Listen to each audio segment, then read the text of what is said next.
السلام علیکم ناظرین، میں نا آپ کو یہ اسموک کے کچھ مناظر دکھا رہا ہوں۔ یہ آپ ضرور دیکھ لیں۔ یہ شام کا ٹائم ہے لاہور میں۔ باقی شہروں سے بھی خبریں کچھ اسی طرح کی آ رہی ہیں اسموک کے حوالے سے۔ تو بہرحال اسموک تو افسوسناک ہے ہی ہے، اور سب سے زیادہ افسوسناک وہ رویہ ہے ہمارے ارباب اختیار کا، جنہوں نے ابھی تک اسموک کے حوالے سے کچھ ایسا لائحہ عمل نہیں بنایا کہ اس کو روکا جا سکے، یا اس کو آنے والے دنوں میں یا آنے والے سالوں میں اس کا تدارک کیا جا سکے۔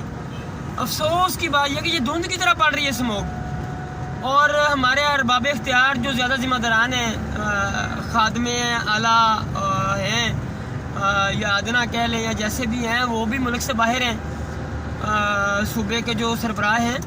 بہرحال میں اس بارے میں تو کچھ نہیں کہہ سکتا، مگر اتنا افسوس ضرور کر سکتا ہوں کہ اس بارے میں ابھی تک کچھ نہیں کیا گیا۔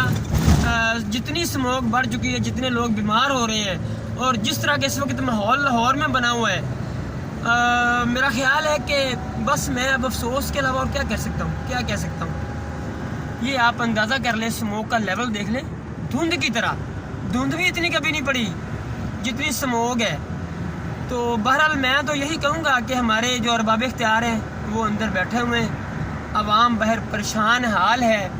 تو بہرحال اللہ تعالیٰ ان کو توفیق دے۔ میں تو یہ میسیج ارباب اختیار تک پہنچانے کے لیے یہ ویڈیو بنائی ہے، تاکہ ان کو میں کچھ شرم دلا سکوں اور عوام کے اندر احساس دلا سکوں کہ ان کو کچھ کہیں، یہ کہ وہ کم از کم اس کا جو تدارک ہے موجودہ حالات میں، موجودہ سال میں اور آنے والے سالوں میں کیسے کرنا ہے۔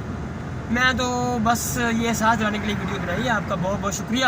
اللہ کرے ان کو عقل آ جائے اور عوام کا بھی کچھ خیال آ جائے۔